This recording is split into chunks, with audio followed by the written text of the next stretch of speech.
Hello, everyone, and welcome back to Spurs Live. I am your host, Josh, and it is just me today. No other Josh, no Jamie, no Matt, because of course I am the negative one on the channel. So once negative news comes around, I'm the one that covers it.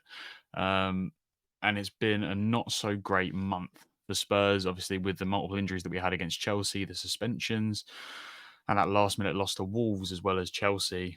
It's not been great for Tottenham Hotspur in recent weeks, and from bad to worse, it seems, because Tottenham are facing serious allegations of breaching transfer rules from a transfer in 2008, which was Jermaine Defoe to Portsmouth. I think it was 7.5 million in the January transfer window.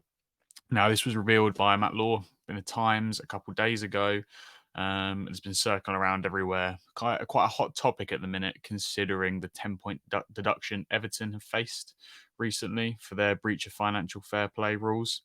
And obviously, the hot seat has come around to Chelsea and Manchester City recently as well. Obviously, City with those 115 allegations.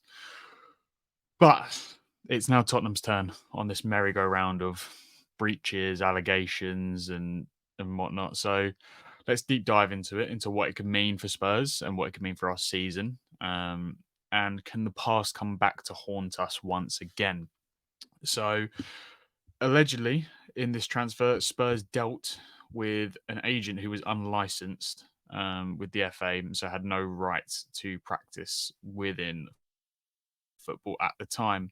The case was heard by an independent arbitration panel 15 years ago, but nothing. But the FA was not privy to the arbitration, and no disciplinary action was taken from it at the time. But 13 years later, apparently there is new evidence to suggest that Spurs did breach these rules. Similarly, Luton also dealt with a similar sort of case against them, and it led to a 10-point deduction that same season. And later on, Leeds United had something similar, where their entire board of directors was sent on a educational course in how to deal with football intermediaries and fined 250,000, as well as bans from football for some of the senior members within the club. So these are serious allegations that Spurs are facing, whether it be a points deduction, a huge fine, or a possible ban for those involved, which would have been Daniel Levy at the time, as he was chairman of the club during this transfer saga.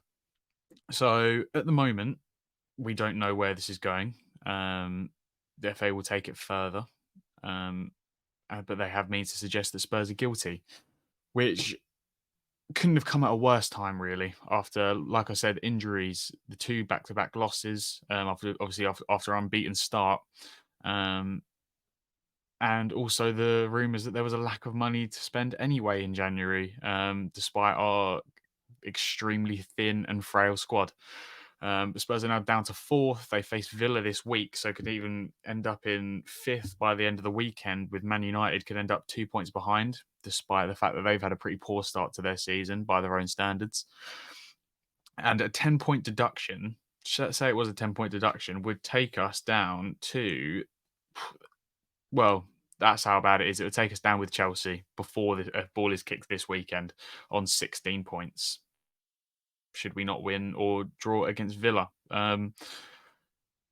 which would essentially take away any hope of top four, considering Madison and Van der Ven are out until the January transfer window. But aside from the punishments, we need to discuss whether this is a bit of a witch hunt from the FA, due to obviously the controversy around Everton taking their 10-point deduction, and whether that COVID did have a massive effect on their finances, which caused them to not be able to make up enough money to stay within FA regulations.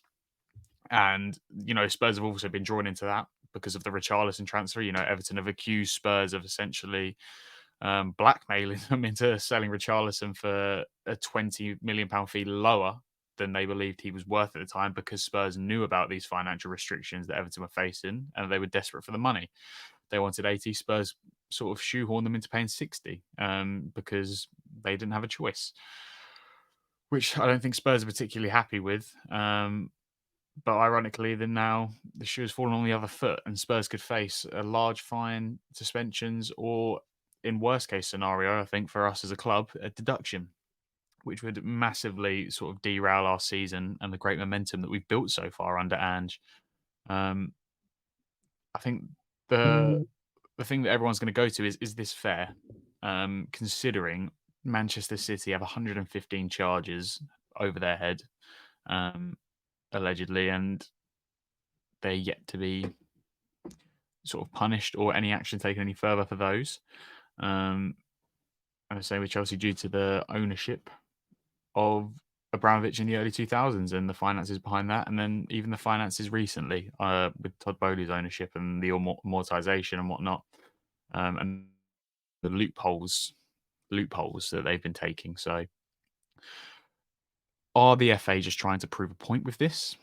Saying, because they've obviously been accused of having a pretty poor backbone, and if people are saying that Everton have been harshly treated in comparison to the big clubs, and the big clubs are immune to sort of these punishments and regulations because obviously the finances that they bring to league and the eyes, that the Prem essentially can't afford to lose the big six clubs through harsh punishments such as deductions or even relegations. I've heard thrown around in the case of City and Chelsea.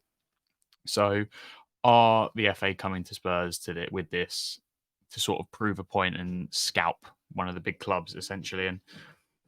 And nothing's been taken further at this point, and we don't know what's going to happen yet. And obviously, the magnitude of Spurs' charges are nowhere near that of Chelsea and City. But equally, it could derail our season completely.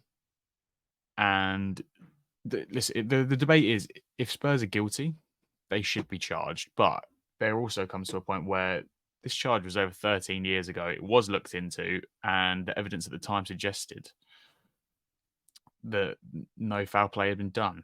Obviously, does there become a point where these cases shouldn't be opened anymore? And if Spurs' case is reopened and we're found guilty and charged in the modern day for something that happened over a decade ago, why aren't other clubs being treated the same? Because City and Chelsea's financial infractions go back 2 decades ago. City have been on charge for 4 or 5 years now for things they did around that same time. So it begs the question whether we're being scalped, just so that FA can prove they have a backbone.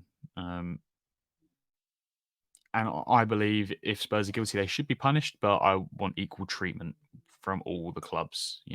Obviously, there's the argument that City's lawyers have made it pretty impossible. And I know that one charge, the reason Everton got charged so quickly is because it was one charge. It's a lot easier to prove one charge than it is 115. So that's why you'd imagine that Spurs will get charged a lot sooner than City will or Chelsea will. And that's fine. I understand that. But what I think I want and what I think most fans want is some clarification on where all these other cases are, aka Chelsea and City, and whether they're actually going to go anywhere. And will the punishment fit their crime? Because if we also get the same punishment as Everton, which is the 10-point deduction, that kills our Champions League season. And for the club, it kills the finances for the next year. And that will affect the transfers that we can get in. It will affect possibly players that we can retain. It'll affect contracts for players. This will have massive ripple effects, not to steal from JLA, but it'll have massive ripple effects throughout the club. And if this is happening to other Premier League clubs as well, but the biggest offenders aren't being charged, then where's the sort of integrity in that?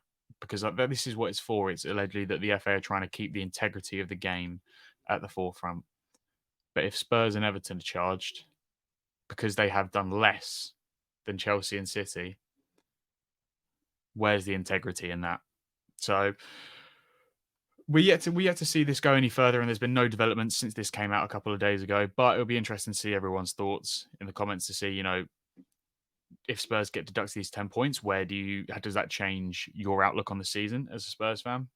Where do you expect us to finish? Does the expectations completely shift from we should get European football to back to what it was probably before the season kicked off, which was let's just play some decent football, get some good results in, and see some progress, which would be awfully disappointing considering our start.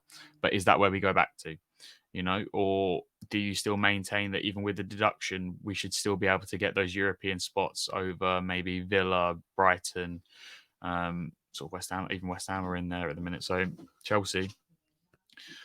But yeah, let us know down in the comments how you feel about these impending charges, if they do go any further, as we've seen at the minute, or what are your thoughts on whether City and Chelsea are going to be charged? Should they be charged with a harsh magnitude sort of relegation I've seen come into it? Which, if we're being charged 10 points for one deduction, the amount of infringements and charges that they have, they should probably be relegated. But will we see that because of the eyes that they bring to the league and their importance to the league and in their top six sort of nature? I don't know. But let us know in the comments.